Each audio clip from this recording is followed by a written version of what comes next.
saksikan betapa karyamu selalu nyata, indah dalam hidupku. Tuhan, Kau sungguh baik. Banyak peristiwa dan kejadian membuat diri semakin menyadari bahwa rancangan-Mu indah dalam hidupku. Tuhan, Kau sungguh baik.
Apapun di dunia ini, takkan ku berhenti untuk selalu memuji-Mu.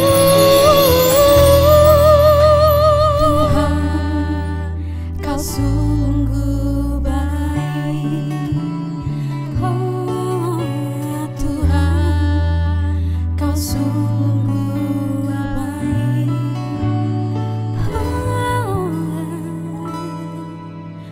Tuhan, Kau sungguh baik.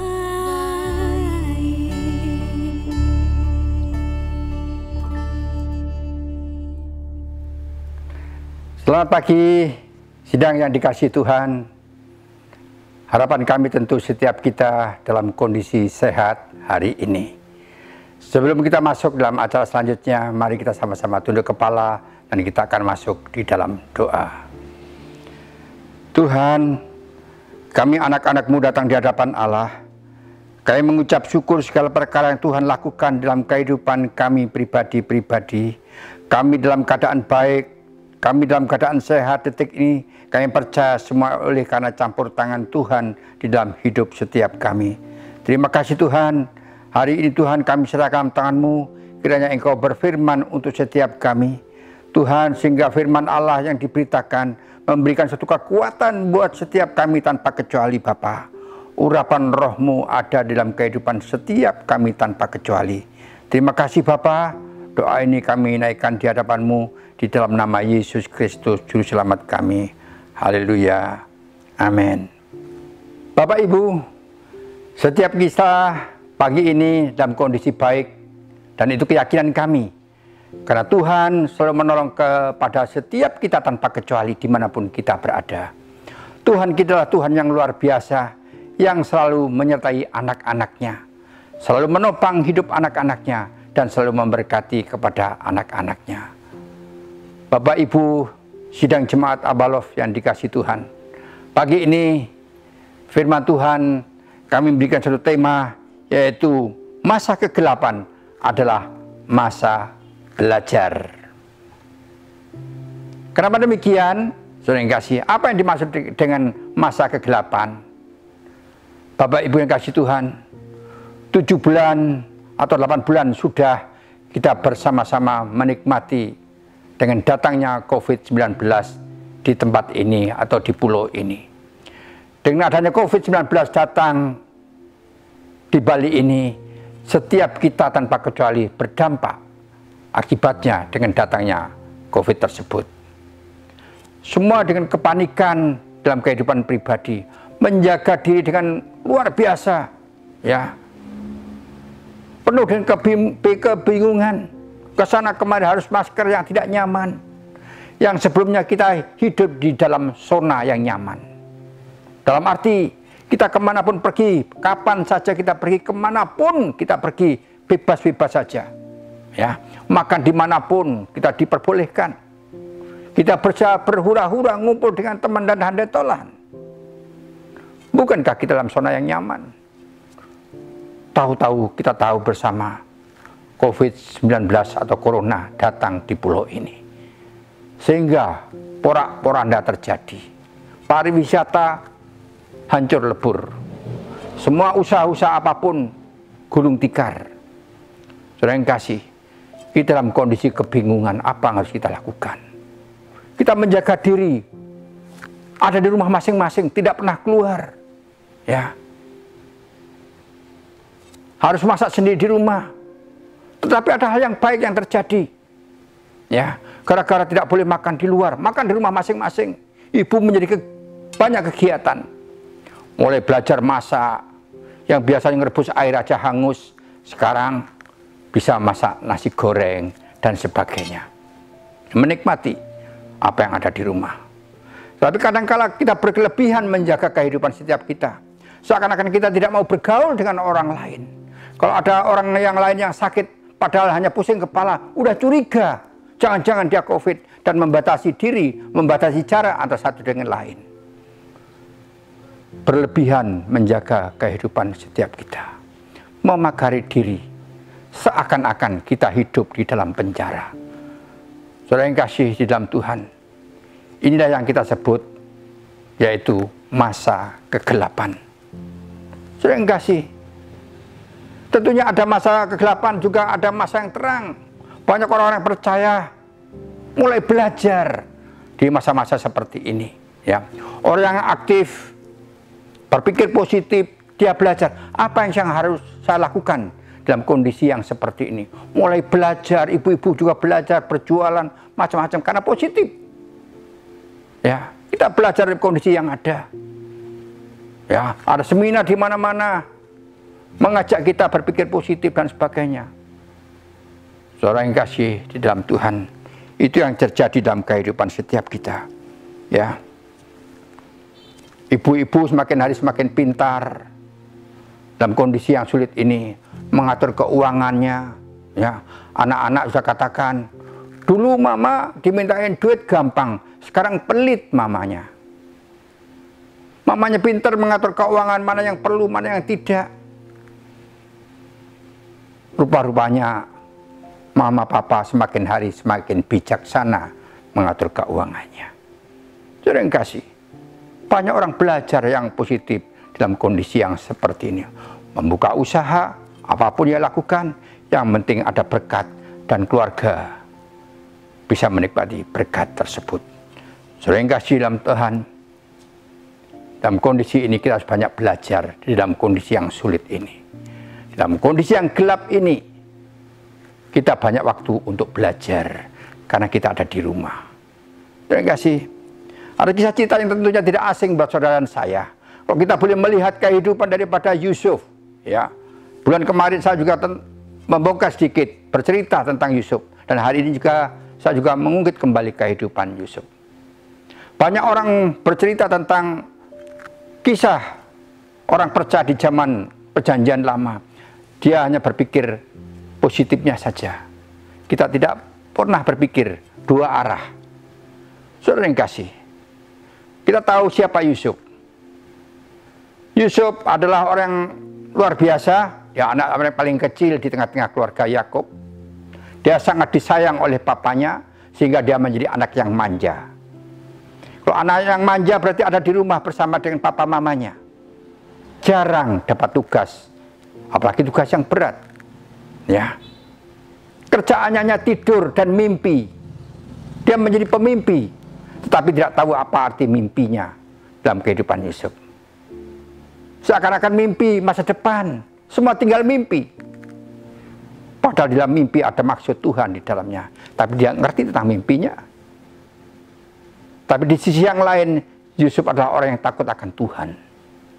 Dia adalah orang yang taat. Dia orang yang dengar-dengaran. Dia yang selalu bergaul dekat dengan Tuhan dan mengadakan Tuhan dalam hidup mereka.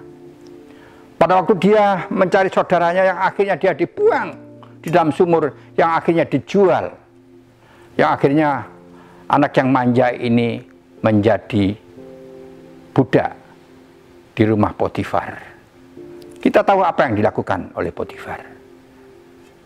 Tetapi hati daripada Yusuf sangat rendah hati. Dia tidak marah. Walaupun dia apapun, ada gosip digosipin macam-macam, dia tetap tabah, dia kuat, dia hidup bersama dengan Tuhan. Pada waktu ada dalam rumah Potifar, dia belajar dalam kondisi yang sulit sebagai budak. Dia belajar. Di dalam kegelapan itu dia belajar apa yang harus mereka lakukan. Saudara yang kasih, dia belajar bagaimana menjadi hamba yang baik. Bagaimana dia menjadi pelayan yang baik. Untuk menyajikan makanan-makanan macam-macam untuk sang majikan, yaitu Potifar. Dan kita tahu, predikat Yusuf naik dan dipercaya oleh Potifar. Dia menjadi penguasa dalam rumah itu. Soal keuangan, soal ekonomi dalam rumah tangga dipegang oleh Yusuf. Tiba saatnya ada suatu gejolak yang baru, kegelapan yang muncul di tengah-tengah mereka. Dia harus masuk dalam penjara. Walaupun dalam masa kegelapan dalam penjara, dia tidak tinggal diam, saudara yang kasih. Ya, dia belajar dan belajar dan belajar. Dia ingin tahu rahasia apa di dalam penjara tersebut. Karena dia mau belajar, maka diperhatikan oleh seorang pemimpin di tempat tersebut. Mendapatkan tugas bagi mereka. Dia tidak sakit hati, dia rendah hati, dia menerima tugasnya dengan baik, dan menyajikan yang terbaik buat teman-teman dan siapapun yang ada di dalam penjara tersebut. Yang pada akhirnya dia dipercaya di dalam penjara. Dia banyak belajar. Kita tahu, saudara yang kasih, dalam kehidupan Yusuf ini, yang pada akhirnya dia belajar dan belajar, yang pada akhirnya diangkat menjadi menteri perekonomian di negeri itu. Saudara yang kasih, dalam kerajaan yang luar biasa besar, dia dipercayakan oleh raja mengendalikan, mengatur tentang bahan pokok yang dibutuhkan oleh kerajaan tersebut. Dan ternyata sukses, saudara yang kasih. Yusuf belajar di masa yang sulit, di masa yang gelap. Saudara yang kasih, kenapa kita tidak, saudara yang kasih? Yang seharusnya kita pun juga belajar dalam kondisi yang sulit ini. Kita harus banyak belajar, ya. Kita mulai fokus dalam pemikiran kita, apa yang kita lakukan dengan baik. Saya tahu pasti Tuhan buka jalan kalau kita mau belajar. Yang jadi masalah hari-hari ini, banyak orang percaya tinggal diam, menanti suasana menjadi terang kembali. Saudara yang kasih, saya bacakan firman Tuhan dalam kitab 1 Petrus pasal yang kelima, di dalam ayat yang ke-6 sampai pada ayat yang ke-11, yang berbunyi demikian. Karena itu rendahkanlah dirimu di bawah tangan Tuhan yang kuat, supaya kamu ditinggikannya pada waktunya. Serahkanlah segala kekhawatiranmu kepadanya, sebab Ia yang memelihara kamu. Ayat yang ke-8, sadarlah dan berjaga-jagalah, lawanmu si iblis berjalan keliling sama seperti singa yang mengaum-ngaum dan mencari orang yang dapat ditelannya.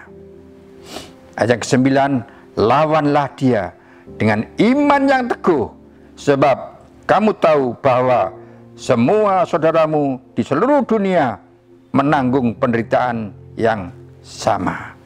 Yang ke-10, dan Allah sumber segala kasih karunia yang telah memanggil kamu dalam Kristus kepada kemuliaannya yang kekal, dan melengkapi, meneguhkan, menguatkan, dan mengokohkan kamu sudah kamu menderita seketika lamanya. Ialah yang mempunyai kuasa sampai selama-lamanya. Saudara yang kasih di dalam Tuhan, firman Tuhan ini luar biasa buat setiap kita. Kalau kita mau belajar dalam kondisi yang gelap ini, di saat masa gelap ini kita belajar dengan baik bersama dengan Tuhan, saya yakin percaya terang Tuhan akan hadir. Dan terang Tuhan akan menolong setiap kita sehingga kita tidak akan jatuh.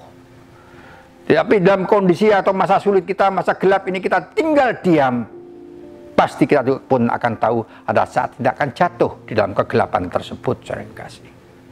Hari-hari ini Tuhan mengajarkan kepada setiap kita dalam ayat yang sudah kita baca, saudara yang kasih. Karena itu rendahkanlah dirimu di bawah tangan Tuhan, yang berarti setiap kita merendahkan hati kita di hadapan Tuhan. Yang diagungkan, yang ditinggikan adalah Tuhan itu sendiri. Izinkanlah tangan Tuhan yang berkarya dan berkarya dan berkarya buat saudara dan saya. Saudara yang kasih, mari kita andalkan Tuhan. Kita belajar bersama dengan Tuhan. Jangan sampai kita mengajarin Tuhan. Dan hari-hari ini banyak orang percaya ngajarin Tuhan, bahkan menyalahkan Tuhan. Waduh, Tuhan salah nih. Seharusnya dalam kondisi yang seperti ini Tuhan memberikan berkat, memberikan ini itu dan sebagainya, saudara yang kasih. Izinkanlah Tuhan mengajar sesuai dengan tanggung jawabnya. Dan kita juga demikian, kita belajar sesuai dengan tanggung jawab yang Tuhan berikan buat kita. Kita sama-sama datang ke hadapan Tuhan. Saudara yang kasih, kita mengandalkan Tuhan. Tuhan ada dalam kehidupan setiap kita. Kita tampilkan Tuhan dalam hidup, bukan hidup kita, tetapi Tuhan yang berkarya. Tangan Tuhan yang kuat, dan kita ada di bawah tangan Tuhan. Ada di bawah tangan kekuasaan Allah dalam hidup ini. Maka dari itu mari kita sama-sama serahkan hidup ini kepada Tuhan. Kita belajar bersama dengan Tuhan, saudara yang kasih. Karena firman juga katakan, karena itu rendahkanlah dirimu di bawah tangan Tuhan yang kuat, saudara yang kasih. Kalau kekuatan ada di tangan kita atau di atas kita, yang menolong kita, yang akan memberkati kita, mari kita serahkan diri ini sepenuhnya hanya kepada Tuhan. Di dalam ayat yang ke-7 berkata, serahkanlah segala kekhawatiranmu kepadanya, yaitu kepada Tuhan, sebab Ia yang memelihara kamu. Ini janji Tuhan buat saudara dan saya. Kalau kita boleh menyerahkan diri kita sepenuhnya kepada Tuhan, maka Tuhan akan memelihara.